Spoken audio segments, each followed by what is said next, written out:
Okay, today we're going to be looking at the effect of stress on growth and overall, and then the components of growth that are necessary, and a couple of things that can happen during development should there be excessive stress on the system.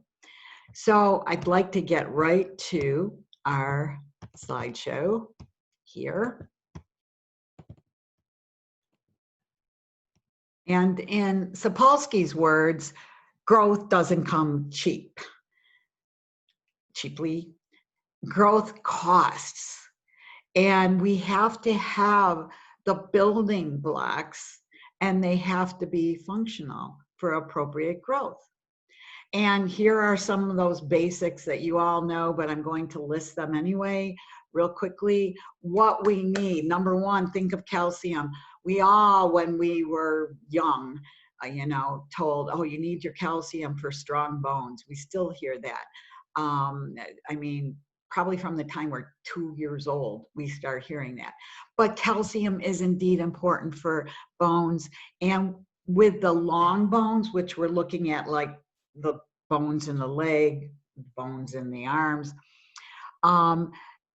those bones lengthen as cells that are cartilaginous,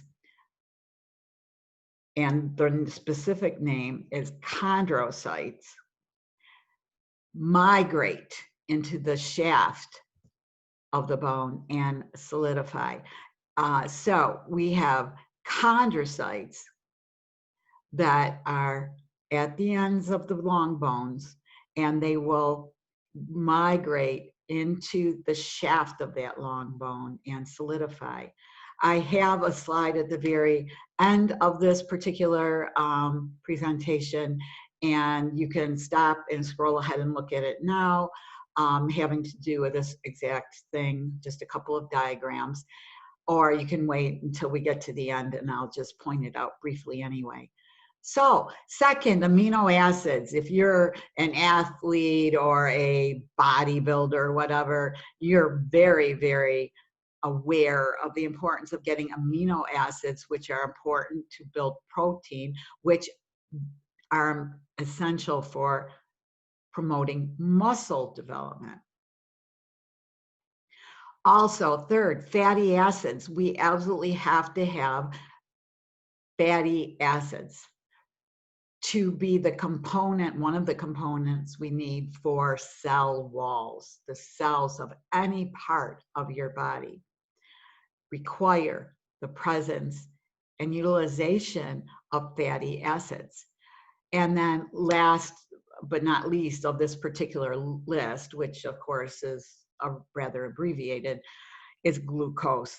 Without glucose, we can't build anything in our bodies, even if we have the basic parts that we need. If we actually have the components available to build parts in our body, we can't do the building without glucose, which provides the energy. So now next are some hormones that are essential and contribute to the growth process. The first, again, you're probably getting used to me or sick of me saying this. If I ruled the world, I would name growth hormone exactly that, growth hormone. It's perfect. And GH, it's also, there's another name, somatotropin. It's the same hormone. And if you look at this, I mean, this is easier to remember, and GH is usually how we would present it. However, an official name of growth hormone is somatotropin, which soma, cell, promotes the growth of. Okay, so if you know that those components of the word somatotropin, it is very easy to recognize that it is growth hormone. And where is the somatotropin or growth hormone produced? It is produced by the anterior pituitary. Remember, that is the front part, the anterior portion of the pituitary gland that is glandular and actually releases its own hormones in response to a hormone that the hypothalamus has sent down to it through the vascular system in the pituitary stalk. Okay? And it basically has non-endocrine targets. A lot of, if not most, of the hormones that come from hypothalamus then promoting the growth of something in the anterior pituitary have endocrine targets. But in this case, it goes to non-endocrine targets, and that means it's going to bones, promoting long bone growth, and to skeletal muscles, promoting that. And we refer to this as an anabolic hormone. Sometimes growth hormone will act directly on cells, and it can break down the fat cells into fatty acids. And also, growth hormone can enhance the synthesis of proteins. And again, we know we need that. Have amino acids, they have to be synthesized into proteins, which will then help muscle development. But this is cool. This is where we have like one single hormone that has many ways that it can be effective, and that includes triggering the release of another hormonal communicator, if you will. So growth hormone actually triggers the release of something called somato, once again, cell having to do with the body of the cell, medins. And where are somatomedins synthesized or produced? They're basically produced by the liver, in the liver, and some other peripheral tissues. And it's very important, this category is very important for increasing cell division and then subsequently the maturation. So you have a cell, and unless it divides, you're going to be limited to one cell, right? Okay, so we've got more cell divisions, dividing more cells. But if those cells stay infant cells, then they're never, ever going to be able to do the job that they're designed to eventually do. So they need to mature. And this is one of the things that somatomedins actually does. And it has actually been found that it works synergistically with growth hormone. So they're better together. Like growth hormone is better and more effective, I should say, when it is coupled with a somatomedin. But beyond that, we know that this is the case because if you block somatomedins there are many antagonists that we can utilize to block the activity of somatomedins.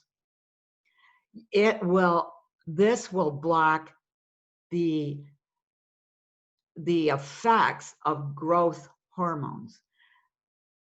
Growth hormone should stimulate the growth of things, should stimulate certain cells to develop and multiply and mature, but these stimulatory effects can be blocked by blocking somatomedins. So again, we know that somatomedins play a really important role in growth and development.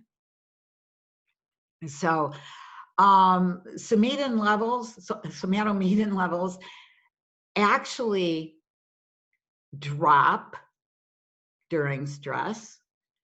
And beyond that, tissue sensitivity to the somatomedins decreases. So again, it's like that double whammy that we're going to talk about so frequently over the duration of this course, this semester. You have a reduction in something, a hormone, somatomedin. And so you have less out there to do a job, and the tissues they're supposed to interact with stop being as sensitive to them. So fewer and then less sensitivity, basically a double whammy. And this happens during stress. Okay, here is another hormone. And this one is thyroid hormone. And that is TH. I'm trying to get rid of my little thing here so I can see my whole outline. It promotes the release of growth hormone. And it also then effectively makes bones more responsive to somatomedins. Are you starting to see, I hope that you are starting to see the connection, the intertwining among these various hormones. It's truly not a case where, oh, all we need is this and that's done. No, there's this intricate interaction among several different hormones that really is required for full growth and development and cell health and maturity. So by promoting the release of growth hormone, it actually, again, as I said, makes the bones more responsive to those somatomedins. So you can't talk really too much about one of these without talking about the others. Now, we hear about thyroid hormone, and if you have too much or too little, the things that can happen. But here is a fact that many people are not aware of in terms of the importance of thyroid hormone. So, and we need to move on, and I apparently botched up this, so let's see if we can get back. This doesn't usually happen. There's always something that can happen, I learned. But I also learned anything can happen back in the classroom as well. So I am just taking the easy way out right now and moving it back like this. So we are now on a fourth component, a fourth hormone, insulin. Insulin is produced by cells in the pancreas known as beta cells.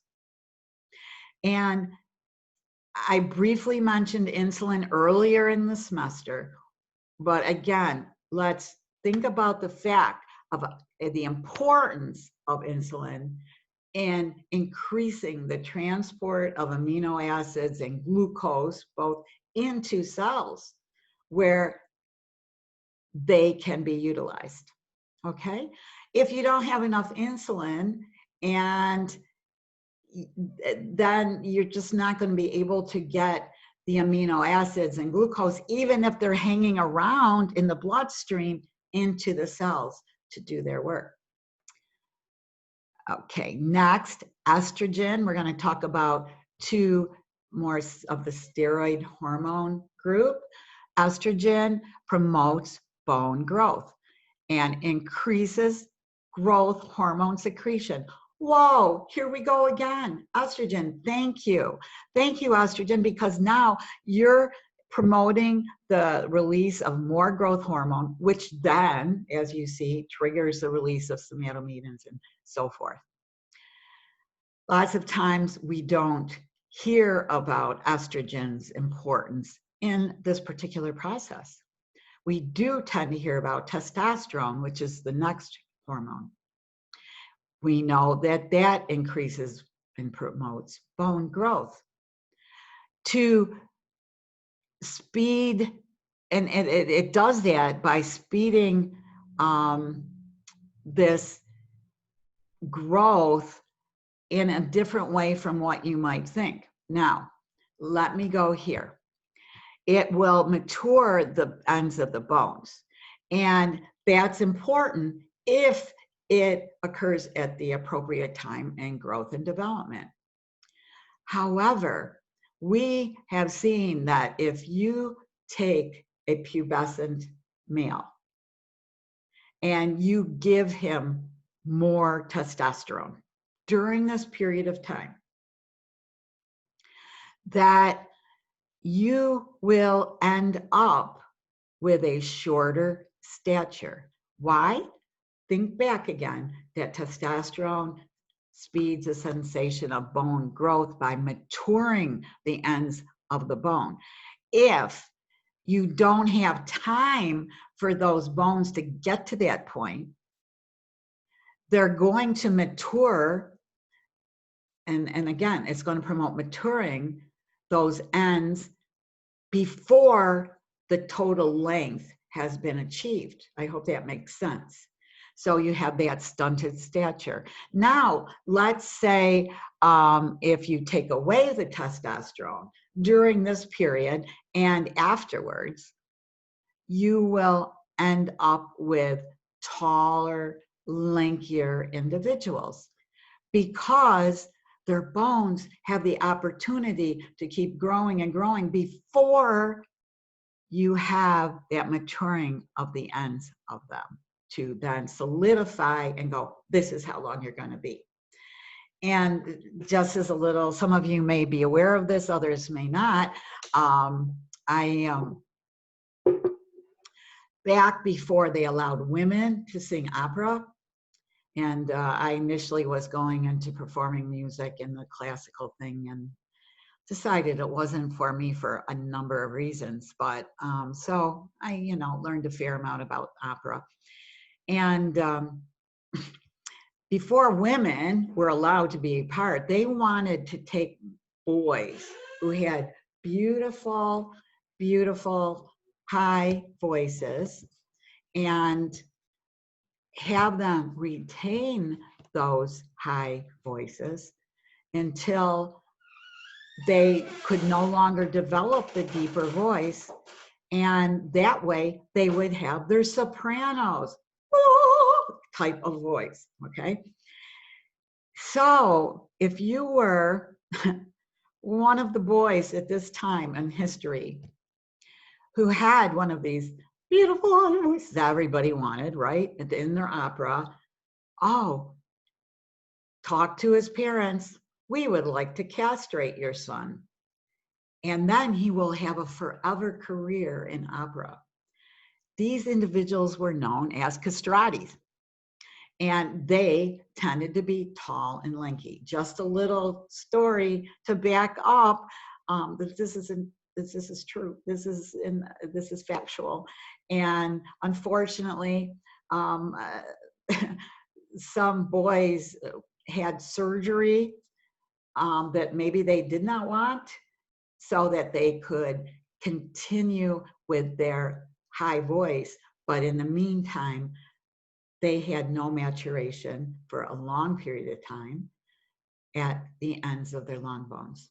So also testosterone, and most of you, I'm sure, are aware of this, is essential for muscle growth. Hence the use of, testosterone precursors to help in bodybuilding, if you will.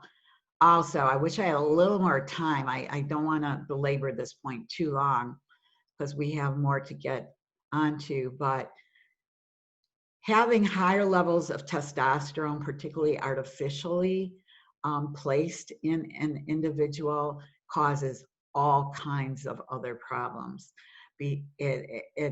So you better weigh the benefits of having more pronounced muscle development with the things that can happen mentally, personality-wise, and also there has been indication of brain tumor involvement at certain levels. So just another quick aside, not enough time to go any further than that.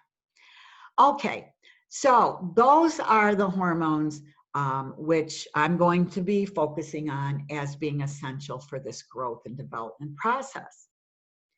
And if you recall, at the very beginning of the course, I said, I'm not going to give you a list of every single hypothalamic hormone, the releasing and inhibiting hormones, and anterior pituitary hormones that we will be discussing over the course of the semester. I really wanted to wait until we could, I could present it in context, because I just think it's more meaningful then. So hopefully that works for you.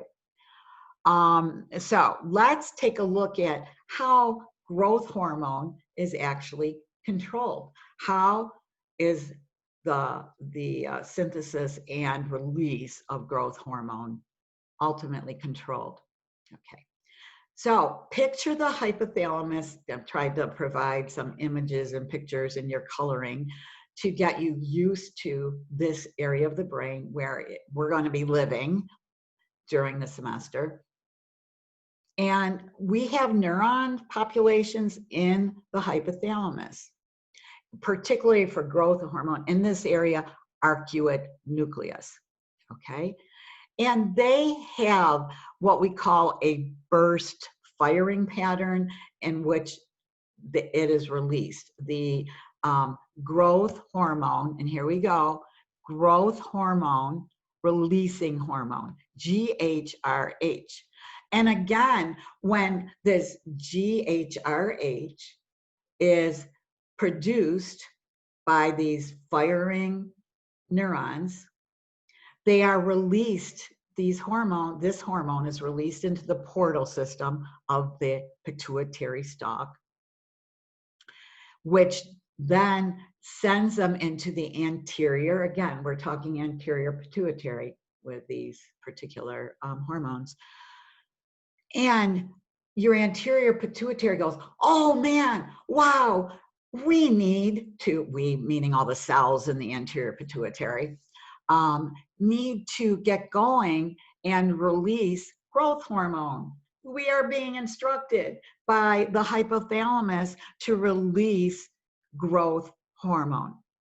So in response to that message from the hypothalamus, the anterior pituitary will then release growth hormone into systemic circulation. So it now does not go into some other vascular system specifically to another target. It will be released into general circulation where it will then circulate to various targets. So other neurons, before we go on too far, and these are neurons that live around this arcuate nucleus, okay? Remember, when we talk about a nucleus in the brain, we're talking about clusters of cell bodies. So that's exactly what we've got, arcuate cluster of cell bodies. And so these other neurons send axons to other areas of the hypothalamus to increase feeding. I never get sick of talking about this. I never tire of being able to discuss the fact that we have these multiple systems built in to work together, and one helps the other, which helps the other, and then you go back and we don't need, 5 million different places in the body. We don't need 500,000 different hormones to accomplish what we need accomplished. It's amazing, truly. It's amazing if you stop and think about it. So these neurons go to the areas of the brain, of the hypothalamus, that say eat, eat. Why is that good? Well, we have growth hormone being circulated, and you know what the purpose of growth hormone is, right? And that's being circulated, and these other hormones are working with growth hormone to promote cell growth and maturation. Okay? Now, cell division as well. I want to make sure we get that package. And to do that, you also need nutrition, right? It'd be like if I said, okay, I want you to work up to running 5 miles, and you have X amount of days to accomplish this. By the way, you can't eat. You're not going to be successful. You need the fuel. And by promoting feeding behavior, the hypothalamus is helping supply the organism with the nutrients needed to help with the cell division, growth, maturation process. So now, whenever we have a releasing hormone, I'm going to tell you a little secret ahead of time if you don't know this from other classes. You're going to have an inhibiting hormone, because there are times we don't want growth hormone going out there too much. There are also disorders that are the result of that. So we also have growth hormone inhibiting hormone, GHIH. And so neurons that release GNIH basically will send axons to within that area growth hormone releasing hormone neurons. So in this case, it's going over and going, okay, whoa, you guys, I'm right behind you here, and I'm getting, this message somehow that there's enough out there. So I think you should stop for a little while. Let's decrease your activity, releasing hormone neurons. And so we can kind of slow that whole process down. And it does, these neurons actually inhibit the synthesis and the release of growth hormone releasing hormone neurons. Okay. And so we don't have,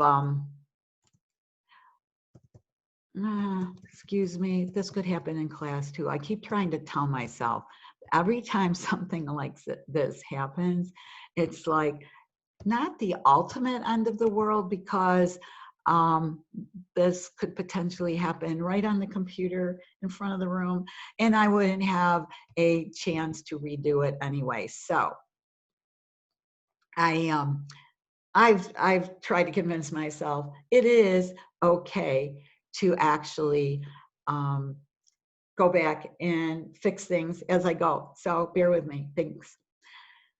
So we have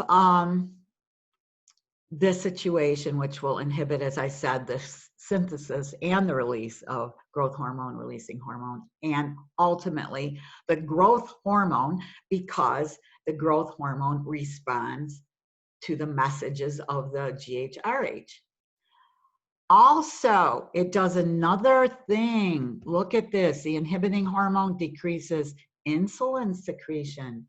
Wow. So not only do you have lower levels of circulating growth hormone, you also have decreased the ability for insulin to be secreted, and thus limiting the amount of insulin that's out there to promote entry of certain things like, glucose into the cells. Again, this beautiful working together. So growth hormone levels, they actually, and you'll need to know this too, are the highest immediately before and after birth. That should make a lot of sense. Also, they're high during that adolescent growth spurt that, sometimes you have two individuals the same age and maybe 3 years apart or something, but it's during this adolescent growth spurt. And it is released the most, according to the most recent studies that I have looked at, during slow wave sleep. one of the reasons we really need to have enough slow wave sleep. One of the things that concerns me, since I have a Fitbit that tells me how poorly I'm sleeping and how little slow wave sleep I get. Anyway, and naturally speaking, just naturally, the normal events that occur during the aging process include a decrease in slow wave sleep. And if you think about, maybe you've had a relative or somebody you know who was older and, had, some kind of wounds or sores that did not heal very well, or, fell and broke bones very easily. Think about it. Less slow wave sleep, poor wound healing. The connection, this growth hormone. We think of growth hormone sometimes in too much of a limited way. It's not just essential for the initial growth and development, but also it's essential for restructuring damaged cells in various areas of your body. So hopefully that little connection will help this make sense. Now, we're getting to prenatal stress now. And if you think about all the different ways that we can experience stress, many of which we don't automatically consider as stress because we just are almost trained in this society to think of stress as an external event that happens that you have difficulty coping with. Let's make it really into one little nugget, but it's so much more than that. So and this is not the infant, this is the pregnant female that I'm talking about here.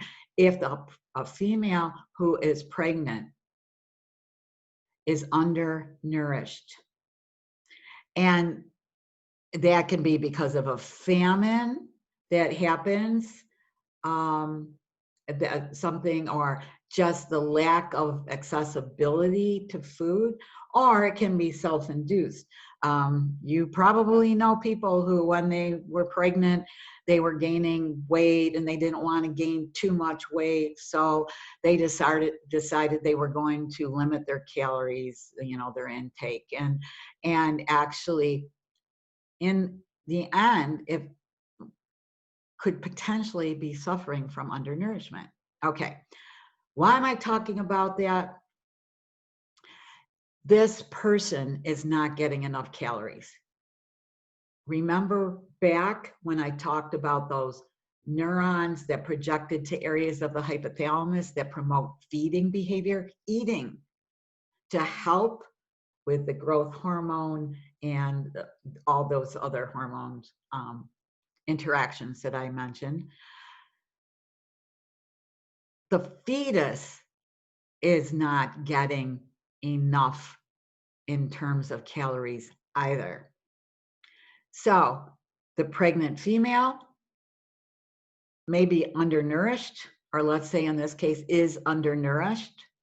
The fetus will be undernourished as well. The mother cannot pass on what she does not have. So during the latter part of the pregnancy, and this is an amazing situation here, the fetus is basically learning, okay, physiologically learning how plentiful food is out there in the outside world. And basically this unavailability or reduced caloric intake by the mother essentially is telling the fetus, wow, there's not much out there. I need to conserve every calorie I can. because I don't know how much I'm going to be getting in the future. So this is called metabolic imprinting or programming. And that individual will develop what we call a thrifty metabolism. There are individuals who, and I know there's arguments out there against this, but I've got to believe that this is true, just from scientific evidence that I have become aware of, and also because of individuals with whom I have relationships and I have been able to witness this exact thing, okay? Two people, same size, same weight, can take in the same number of calories. And you might know somebody, one person will lose weight, the other will stay the same. Or one person will stay the same, the other person will gain weight. And even if you take into, account how much exercise they've had, and it's pretty comparable, because of the metabolic imprinting or programming, we have now an individual with a thrifty metabolism. And interestingly, if we follow these individuals through their lives, we have found, and this has been done initially with other kinds of animal models, rodents, primates, other things. If we follow them through life, they are at a higher risk for hypertension, obesity, and cardiovascular disease. And it is found to be true in humans as well. Okay, so let me talk about this. It was essentially an experiment that just happened. And remember, usually you have to design these experiments with so much care and of course, ethics rule, the things that guide us in terms of, is this okay to do to a participant? Is that okay? Or is that really not a good idea? Okay, so we have all those things going on, but look at this. During what is still referred to as the Dutch Hunger Winter, which occurred at the end of World War II, we actually ended up with a cohort of individuals who demonstrated what happens over your lifetime if you are calorie deprived. Okay, now hang with me a minute. This is, I think, an interesting story. Sad, but interesting. At this time, the Nazis had cut off all food transport to the Dutch. Why? Obviously, they were kind of helping, aiding the Allies. Nazis did not want this. So let's cut off any incoming source of food. During this time, the Dutch were limited as to what foods they could actually ingest. People consumed less than 1,000 calories a day. It was, in looking at records, what the estimate came up to. And what they were eating, what was the bulk of their diet, was tulip bulbs. So, every time, it's up, you have an idea what you'd like to eat, you go to the fridge or the freezer or the cupboard or whatever, and it's not there because somebody else maybe ate it or you didn't buy it when you should have, and you're going, oh, I wish I had. Just imagine, this is what I do a lot. Oh, well, I'll take this because it's way better than tulip bulbs. At any rate, many of these people, they're figuring at least 16,000 actually starved to death during this period of time. Now, let's look at the fetuses. The fetuses during this time learned physiologically, that food was scarce. There's not much out there. And they developed thrifty metabolisms. And that is what I meant by we had a cohort of people that we could follow throughout their lives. We had this cohort of fetuses who, as they were born and grew up and aged through their lifetime, they actually demonstrated a continuing thrifty metabolism and also an increased risk of metabolic syndrome a half century later. Guys, that's 50 years. This is not a, oh, by next year, everything will be back to what it should be. And interestingly, beyond that, it depended on what trimester they were in during the bulk of this time, that really demonstrated their particular sensitivities or likelihood of getting some particular disease. First trimester fetuses, okay? So right at the very beginning, first trimester, first 3 months, the fetuses had low access to caloric intake.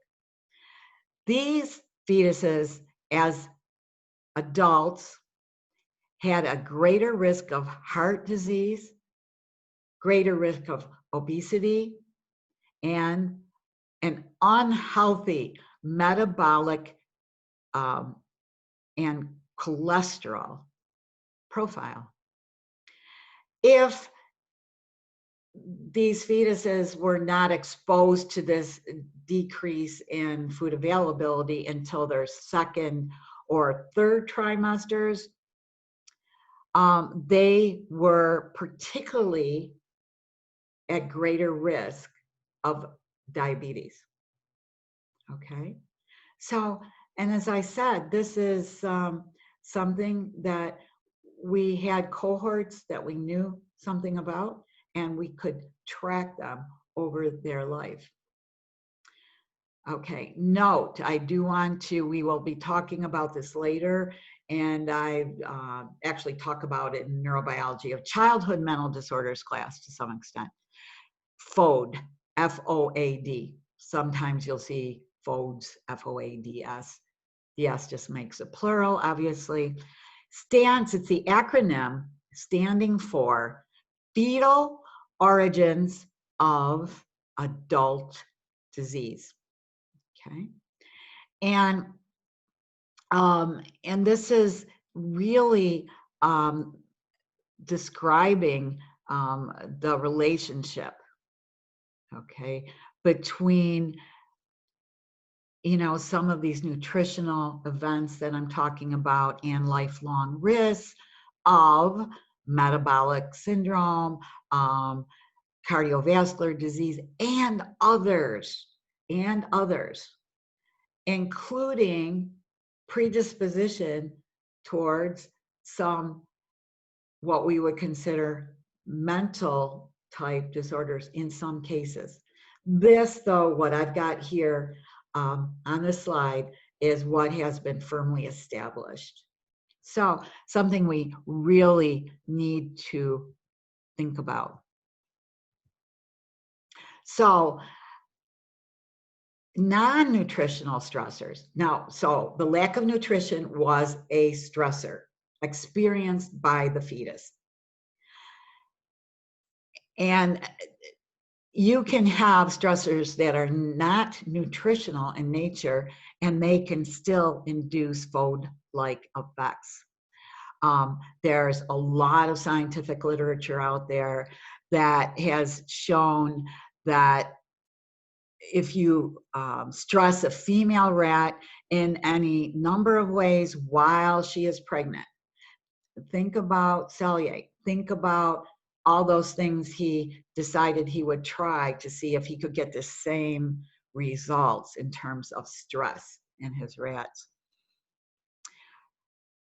These induce this prenatal stress, the stress that the female rat, the pregnant female rat was experiencing, then passed on to the fetus prenatally, actually led to more long physiological changes in those offspring. And first off, we need to think about what's happening. There's a lot of glucocorticoids. Remember, glucocorticoids, which are released from the adrenal cortex. They actually are being released in the mother, and this message gets transmitted via placenta to the fetus. So the fetus has higher glucocorticoid levels, and that will actually kind of set up the profile for adults who have higher glucocorticoid levels and other glucocorticoid responses that are not normal. Okay. There's less literature about this kind of prenatal stress and the ability for it to program humans. But what is out there is solid. And there is no reason to think, really, that it would be any different. So we've got this prenatal stressor. Now, these higher glucocorticoid levels have an effect, lifelong effect, on the cardiovascular and the endocrine systems and other things, as I mentioned earlier. Stress actually has been shown to decrease the testosterone secretion in male fetuses, excuse me. And its effect, testosterone's effect, can also be blocked by glucocorticoids at the receptor level. So again, double whammy. Think double whammy very often.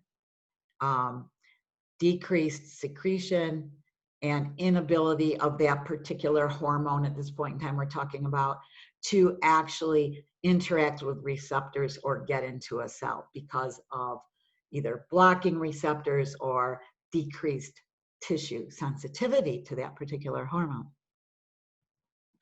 So, what about the inhibition of growth during stress? First, I want to talk about something that goes by a few names, as you see here: stress dwarfism, psychosocial dwarfism, or psychogenic dwarfism. Those are all referring to the same abnormal process that actually diminishes growth. Okay, and this is only diagnosed in children who are at least 3 years of age or older. Okay, so in other words, a 9-month-old infant cannot be diagnosed with stress dwarfism.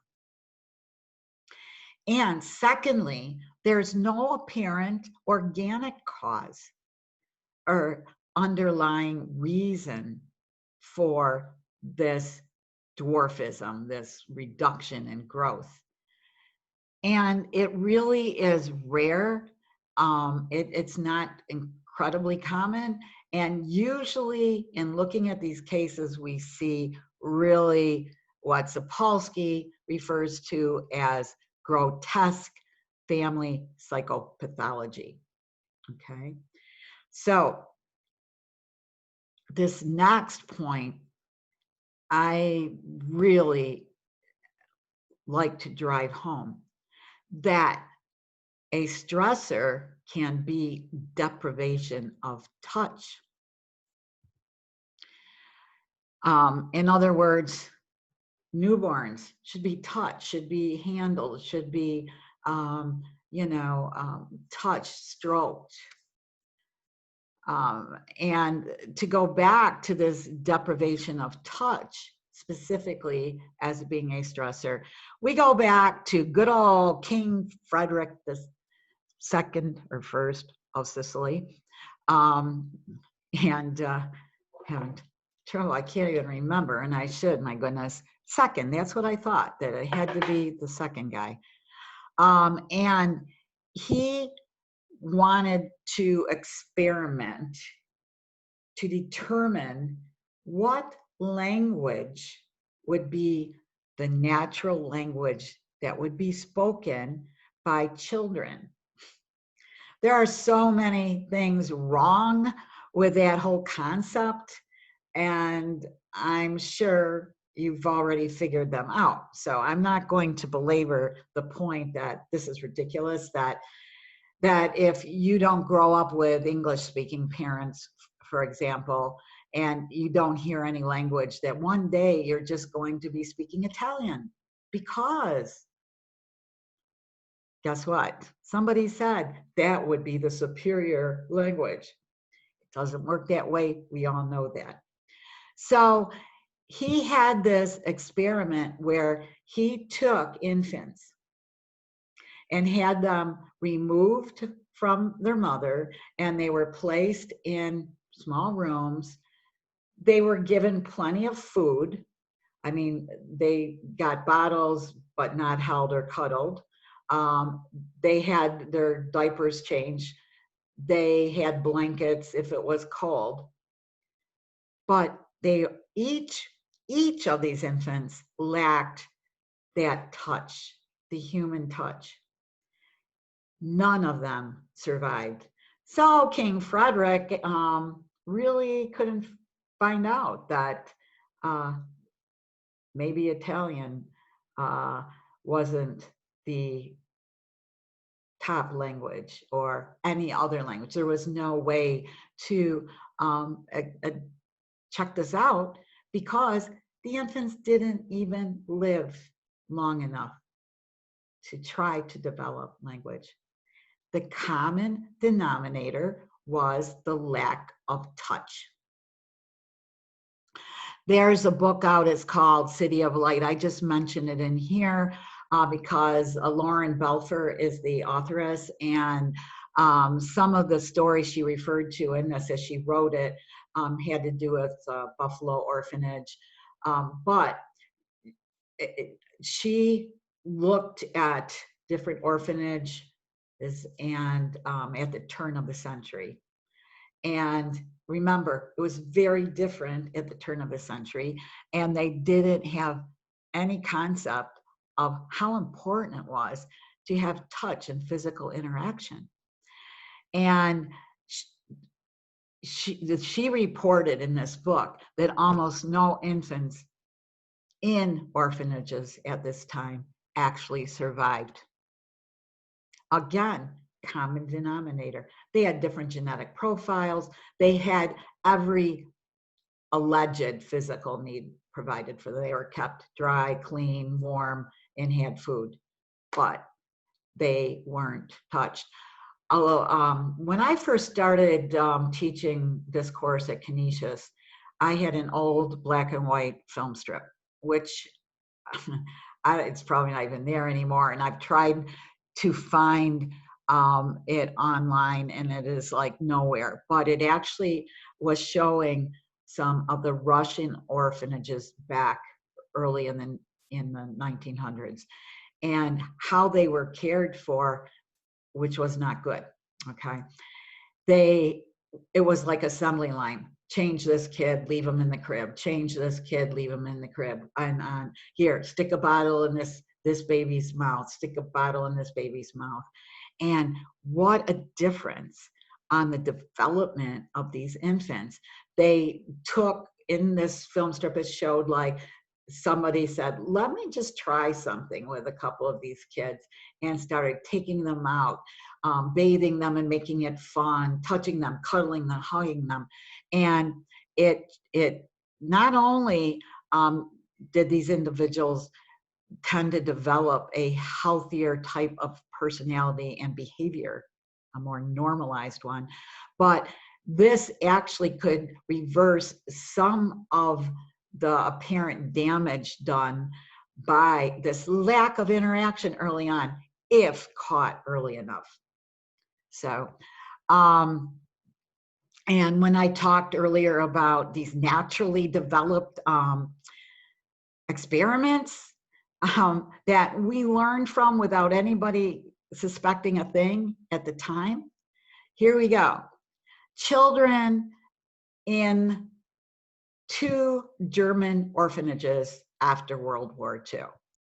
And this should make you start thinking about, you know, the fact that we really do see a lot of this kind of thing happening during this period of history, and little knowledge about the relationship between touch, interaction, and development.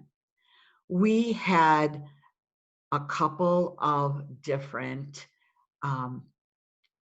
women, if you will, headmistresses of these 2 orphanages. And the one was Fräulein Green. Yay, we like Fräulein Green. She, let me see. It's going to do it to me again, everybody. You know what? I bet maybe because I did that. No, because something's really weird with this particular file. Once again, I apologize. I can't even escape it right now. Anyway, while I'm trying to do this, let me go on and tell you a little bit about this particular, you know, this particular experiment that was essentially set up. We have these 2 orphanages, Fräulein Green, which I said again was, see if I can make her come up now again. No, I'm going to have to absolutely go back and kick this in again and go to this one. And I'm going to stay right here because in a moment I'm going to want to move on, and you saw how stubborn this is being. For some reason, it's just whatever. Anyway, the other orphanage was under the charge of Fräulein Schwarz. Everybody, ooh, because there was a huge difference between the behaviors and the care that these individuals gave to the children in their particular orphanage. And it didn't matter.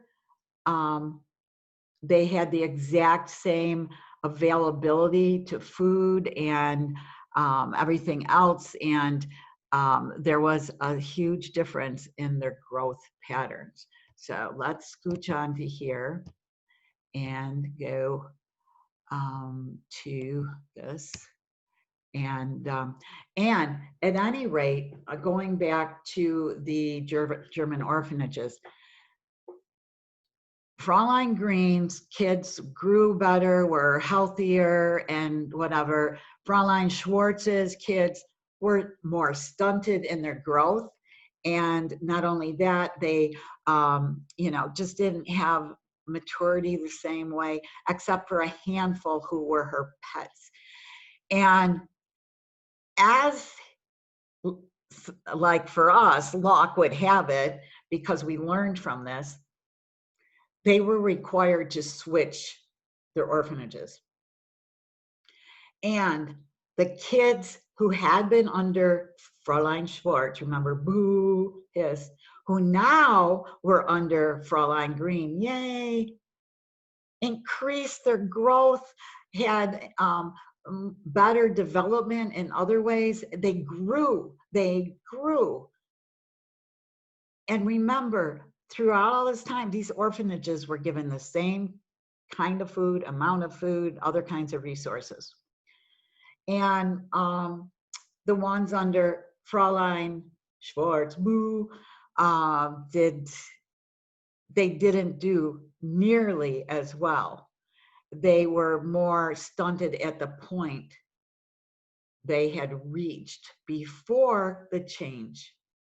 This is like how weird is it, how unlikely is it that you would have a setup like this where you actually had the switch and could see if there was a change. So and this next story about J.M. Barrie, he is the author of Peter Pan, and actually he kind of really based Peter Pan in a way on himself and the way he experienced his early life. And he, to give you a little background, and I honestly know this is true because when I was at UB, I had a student in my class who was some kind of cousin to J.M. Barrie, and she had history of the family well documented. So I feel very comfortable. You will see stories about him and pretty much relating what I'm going to say quickly, I hope.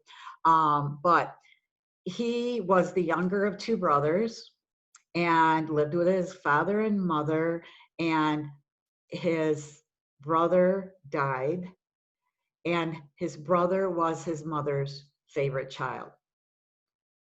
His mother at that time pretty much went into her bedroom, went to bed, and unless somebody took food to her, she didn't eat. She was pretty much just in there and had no interest in life at all. Okay, so now here we have J.M.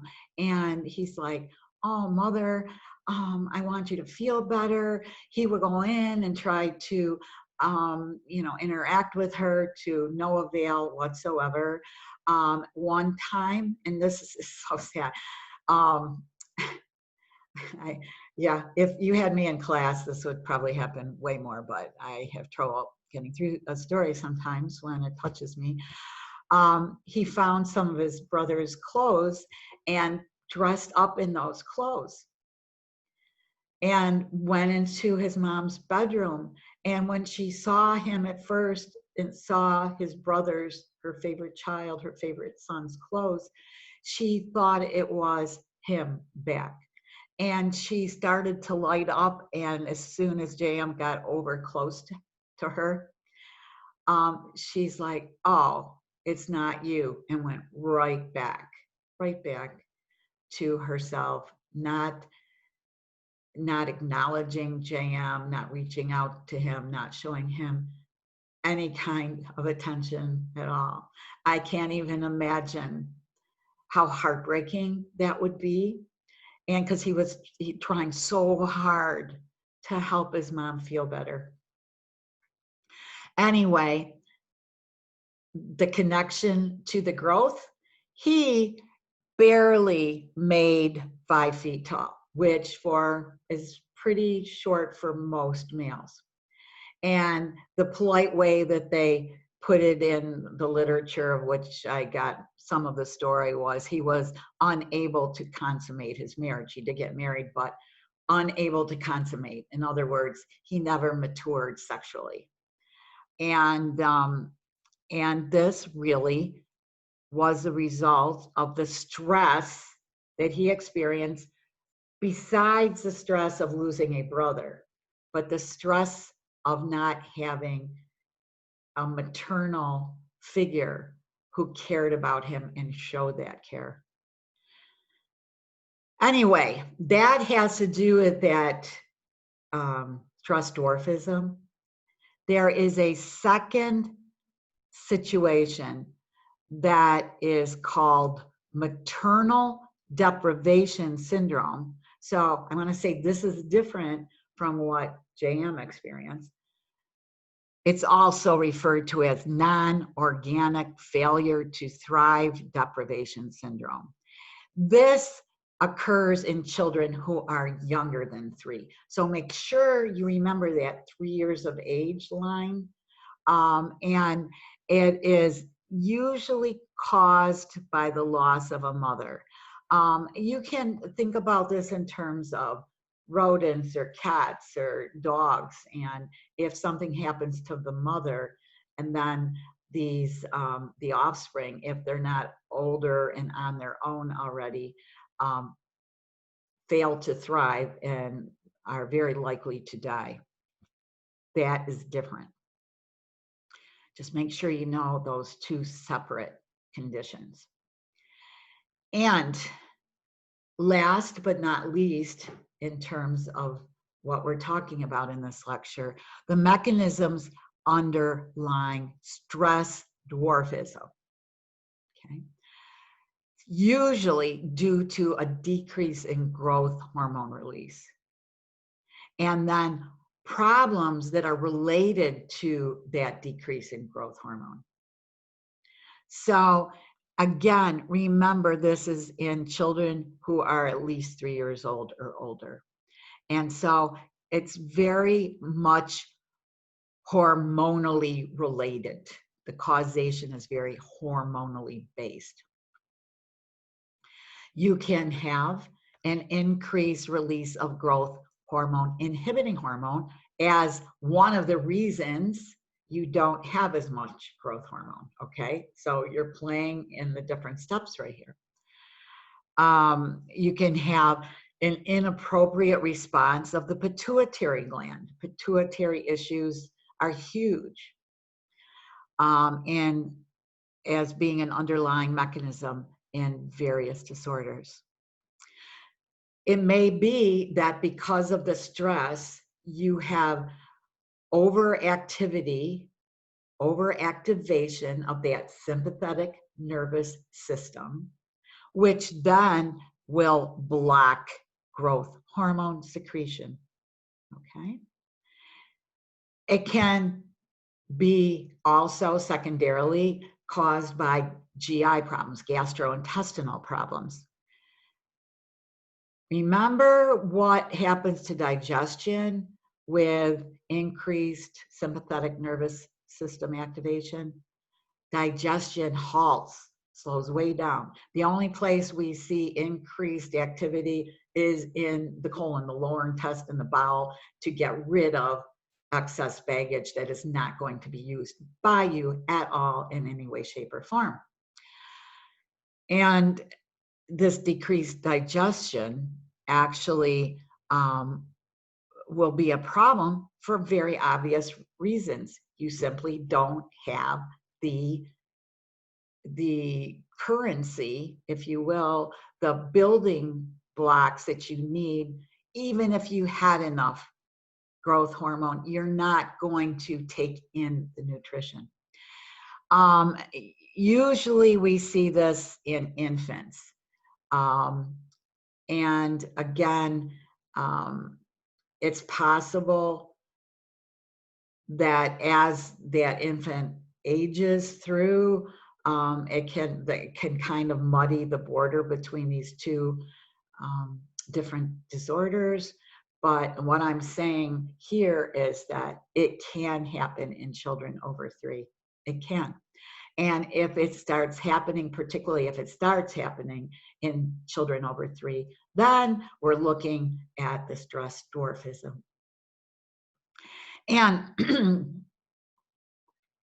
the other important point, which I think I have already driven home, I hope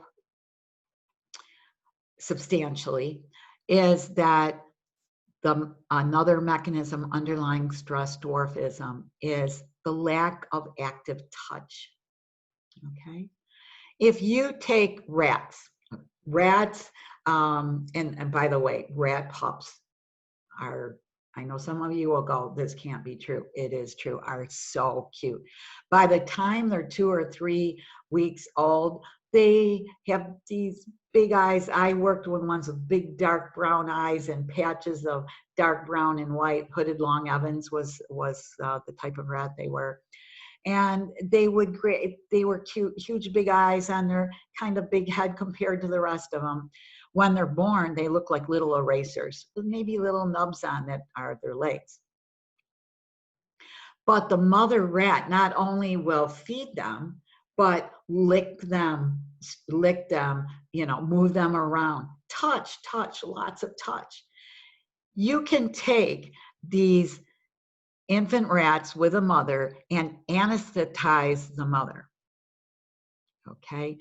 And normally you should be seeing increased growth hormone release in these young rat pups. They can still nurse from the mom, so they're getting their nutrition, but the mother isn't licking them, isn't moving them around, isn't huddling over them and inadvertently in that way even touching them. But the licking is part of it, a big part of it. And you don't see that increase in growth hormone that you should in this case. So if you take a little paintbrush and still have this mother who's anesthetized, I guess it's getting long for me here. I need to wrap up soon. I can't talk much anymore. And stroke those little rat pups with the paintbrush, which simulates the mother's stroking with her tongue, licking with her tongue. You will get an increase in growth hormone release. I mean, that is really cool. It demonstrates that it is that touch that is very instrumental, and we are hardwired to respond to that. So we know now that if you take a human baby and I'm talking premature, and you spend not even a lot of time, like in 3 times a day, 15 minutes or so, 3 times a day, rocking them, stroking them, just cuddling and moving them around, they will be developing faster and leaving the hospital as preemies earlier than those babies who don't get that same touch. Now, I want you to think real quickly, if you don't know this, it hasn't been all that long that people were encouraged to handle preemies and who were in incubators. This is another thing I wish I could find. Sometimes oldies are real goodies, and I had a film that showed the very first studies, one of the very first hospital studies that went on with comparing babies who were treated differently. And back then, during these earlier days, and not all that far back in the 1900s, actually, preemies were in incubators. You didn't directly touch them. You put your arms in through these, like material sleeve things, and did what you had to do with them. They were still, they were not touched much, only if a doctor had to, examine them. And this was the way it was. And it shouldn't be surprising that a lot of preemies had slow development and maybe reduced development overall as children. And then somebody started going, I wonder, what if we rocked the incubator for a little bit every day? That helped.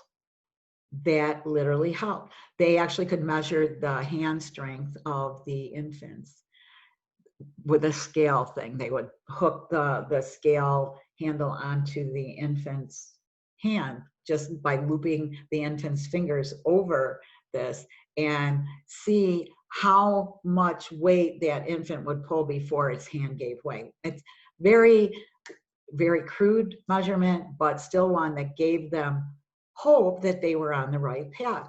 And then it came to, let's take them out. Let's hold them for a while. Let's stroke them for a while.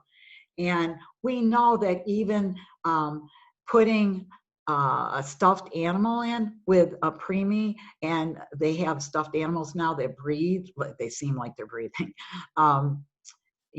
mechanically, that the infants, the preemies, respond to that, and that suddenly can help their own breathing. These things are incredible. And now we have progressed to the point where preemies are, you know, depending on how severe their physical issues are handled more, and that there are people who volunteer to go in and rock them for 15 minutes, you know, a day or something. And we have noted incredible changes and outcomes in this case. So this need for human touch, the need for rat touch for rat babies, implications are very clear. And the most important takeaway message is sometimes a stressor is the absence of a needed stimulus. That is an important phrase, sentence. If you don't remember anything else from this lecture, and I hope you do, because guess what? You're going to need to know some of it for the exam. Sometimes it is something that is needed, but is lacking. That is the stressor. So hopefully you've learned a little bit about this. And here is that last slide. I just want to point you to it to show you chondrocytes. These are actual, this is a slide, here's a diagram, and just a little illustration about the growth plate. Very basic, just so you kind of get it in your head, and hopefully that will seal the deal on that. So that is the end of our chapter 6, stress and growth in chapter. And I think it is such a practical chapter. It seems to me that this is a message. The overall chapter is a message that is so important and critical in understanding the very different ways stress can take form. So that's it for today, and I will be seeing you again on the next video lecture.